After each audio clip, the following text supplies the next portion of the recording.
Hello दोस्तों, मैं सुनाने जा रही हूँ अपने द्वारा लिखी हुई कहानी श्रापित कन्या धृति पार्ट 8।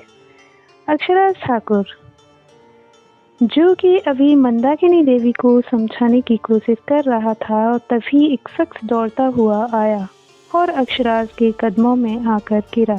मुझे माफ़ कर दीजिए ठाकुर साहब, मेरी कोई भी गलती नहीं है। फिर भी आपका वो बॉडीगार्ड टांगा हमारी जान लेना चाहता है। हमें बचा लीजिए ठाकुर साहब, हमने कुछ भी नहीं किया। अक्षराज ठाकुर, उस शख्स की आंखों में मरने का खौफ देखा तो ओठों पर तंज भरी मुस्कान आ गई। उसका कॉलर पकड़ते हुए उठाकर खड़ा किया। हम जानते हैं तेरी कोई भी गलती नहीं है, लेकिन तुझे हम जो भी पूछेंगे उनका उत्तर सिर्फ हाँ और ना में देगा। अक्ष ने मंदाकिनी देवी के चेहरे को देखकर पूछा, सच बता, तू इन्हें जानता है? उस शख्स ने पीछे मुड़कर देखा तो आंखें फैल गईं। हकलाते हुए बोला, नहीं नहीं ठाकुर साहब, मैं इन्हें नहीं जानता। आखिर ये आपकी कौन है?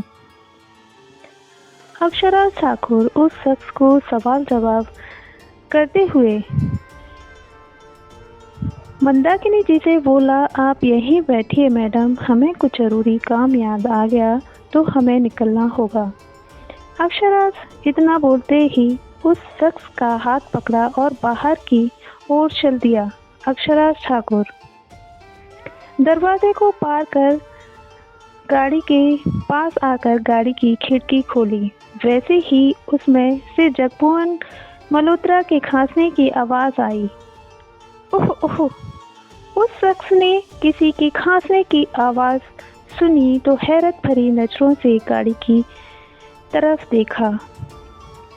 सोचने लगा, इसमें कौन है? तभी उसने देखा कि जगमोहन मल्होत्रा, उसके चेहरे पर पसीना छूट गया। ये तो पापा हैं।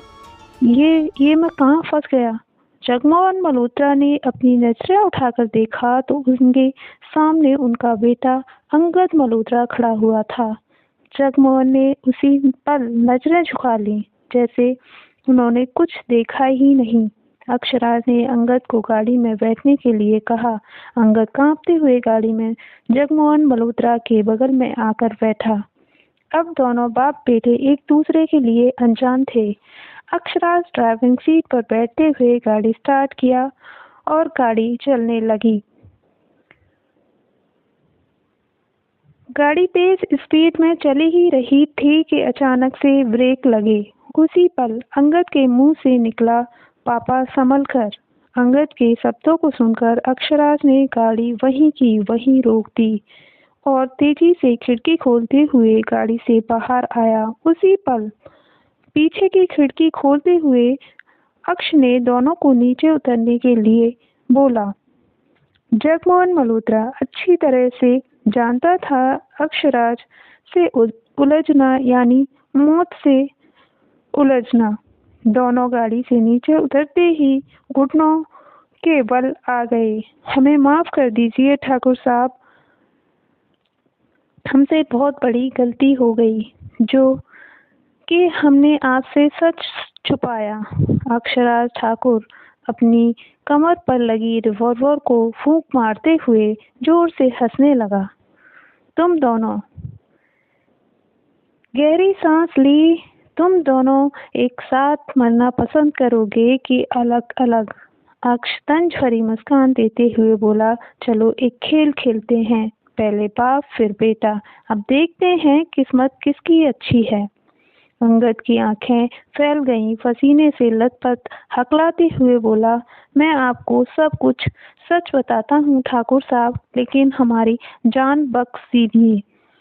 अक्षराज ठाकुर, जो अब तक इंसानों की तरह व्यवहार कर रहा था, लेकिन अब उसकी रगों में हैवानियत भरा खून दौड़ने लगा। अक्ष सख्त निगाहों से दोनों की ओर देखा और अंगद से पूछा, तो बताओ सच क्या है? लेकिन जगमोहन मल्होत्रा अभी भी चुप्पी साधे बैठे हुए था। उसी पल अंगद ने कहा, ठाकुर साहब, हम आपको सब कुछ सच बताते हैं। ये बोलते ही अंगद की आंखों में नमी छा गई। कहते हैं साहब, मजबूरी के वक्त कुछ भी करना पड़ता है। हम तो लावण्या मैडम जी को जानते तक नहीं थे, लेकिन विराज मल्होत्रा ने हमें मुंह मांगी कीमत दी कि उनके साथ कुछ ऐसा किया जाए जिससे वह नक्श मल्होत्रा से नफरत करने लगें। और उस वक्त हमारी माँ का ऑपरेशन होना बहुत ज़रूरी था। पैसों की सख्त ज़रूरत थी। हमने अपने दोस्तों को कुछ पैसे दिए और लावण्या मैडम जी के साथ बदतमीजी करवा दी। लेकिन नक्श मल्होत्रा तो लावण्या मैडम जी को बेहद प्यार करते हैं। अब लावण्या मैडम जी नक्श मल्होत्रा से नफरत इतना बोलते ही उसने चुप्पी साध ली। अक्षराज ठाकुर, जिसके सीने में दिल नहीं था, आज जोरों से चीख पड़ा जैसे किसी ने उसकी सीना छलनी कर दिया हो। जगमोहन मल्होत्रा समझ चुका था कि अब अक्षराज ठाकुर से बचना नामुमकिन है। अक्षराज ठाकुर ने चीखते हुए अपना एक हाथ गाड़ी में दे मारा। दूसरे ही पल अपनी जेब से नोटों की गड्डी निकाली और अंगद के मुंह पे मार दी। दोनों को बुरी तरह से पीटते हुए बोला, आज तेरी वजह से हमारी मासूम बहन 4 दीवारों में कैद बैठी है। अक्षराज ने बिना देर किए पुलिस को इन्फॉर्म किया। कुछ देर बाद इंस्पेक्टर राजशेखर हाजिर हुए और अक्षराज को तसल्ली देते हुए बोले, आप फिक्र मत कीजिए ठाकुर साहब, अनहोनी को कोई नहीं डाल सकता। इन दोनों की खातिरदारी तो मैं अच्छे से करूंगा। इंस्पेक्टर राजशेखर ने दोनों को धक्का मारते हुए अपनी जीप में बिठाया और चले गए। अक्षराज निडाल होकर खड़ा हुआ था, जैसे उसके शरीर से जान निकल गई हो। उसे इस पल किसी के सहारे की बेहद जरूरत थी। उसी पल अक्ष का मोबाइल बजा।